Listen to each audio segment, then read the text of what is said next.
Setiap wanita itu mempunyai masa subur yang berbeda-beda, tergantung dengan siklus menstruasinya. Siklus menstruasi atau siklus haid wanita pada setiap wanita itu berbeda-beda. Ada yang siklus menstruasinya 28 hari, ada juga yang siklus menstruasinya 35 hari. Normal rata-rata siklus menstruasi wanita adalah 28 hari. Berikut ini cara menghitung masa subur wanita melalui metode kalender kesuburan. Yang pertama, pada siklus menstruasi terpendek dikurangi dengan angka 18. Misalnya, siklus menstruasi terpendek selama 27 hari. Kemudian 27 dikurangi 18, hasilnya adalah angka 9. Angka ini menandakan Anda berpotensi berada dalam masa subur. Yang kedua, pastikan siklus menstruasi terpanjang yang dimiliki. Selanjutnya, kurangi dengan angka 11. Seperti misalnya, siklus terpanjang selama 30 hari, lalu dikurangi dengan 11, hasilnya adalah 19. Yang ketiga, jadi kemungkinan masa subur berada di antara 9-19 hari dari siklus menstruasi. Menstruasi adalah pelepasan endometrium atau dinding rahim yang disertai pendarahan berulang setiap bulan. Dinding endometrium mengalami pelepasan karena sudah tidak dibutuhkan. Penebalan endometrium terjadi untuk mempersiapkan penempelan ovum yang telah dibuahi. Umumnya, darah yang keluar berkisar antara 10 hingga 80 mm dengan kisaran rata-rata antara 35 ml per hari. Nah, setelah tahu tentang pengertiannya, kita lanjut ke siklusnya. Di sini ada tabel yang membahas tentang siklus menstruasi. Siklus menstruasi ini terbagi menjadi 4 fase.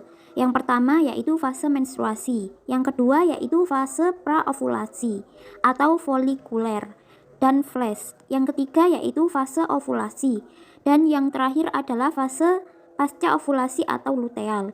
Lalu dalam siklus menstruasi ini terdapat siklus ovum hormon dan siklus uterus atau rahim. Sekarang kita masuk ke fase pertama, yaitu fase menstruasi diawali dengan tidak dibuahinya sel ovum. Kadar hormon progesteron pun ikut turun sehingga menyebabkan peluruhan dinding rahim dan menyebabkan menstruasi. Dalam fase ini, hormon FSH dan LH dibantu dengan hormon estrogen untuk mematangkan sel telur. Fase ini umumnya terjadi antara 3-7 hari dengan rata-rata 5 hari. Fase kedua yaitu fase praovulasi atau folikuler, yaitu ketika ovum sudah matang, hormon FSH dan LH mengalami sedikit penurunan, sedangkan estrogen mengalami kenaikan. Seiring dengan naiknya hormon estrogen, dinding rahim pun ikut mengalami penebalan. Kedua hal ini terus naik hingga ke tahap maksimal. Fase ini umumnya terjadi antara 7 hingga 13 hari. Fase ketiga yaitu fase ovulasi. Setelah mencapai titik maksimalnya, hormon estrogen mulai menurun. Pada fase ini, terjadi lonjakan hormon LH dan FSH secara mendadak dan tinggi. Hal ini menyebabkan folikel pecah dan mendorong ovum atau sel telur keluar dari ovarium melepaskan. Ini biasanya terjadi antara 16-30 jam setelah hormon LH dan FSH naik. Fase terakhir, yaitu fase pasca ovulasi atau luteal setelah ovum.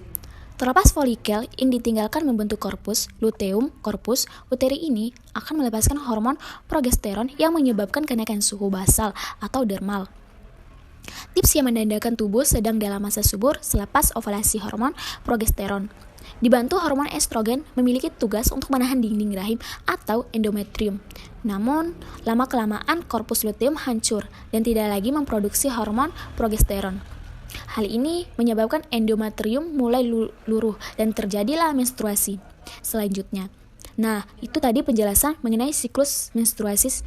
Semoga teman-teman semua bisa paham dan membantu teman-teman semua yang sedang belajar. Terima kasih.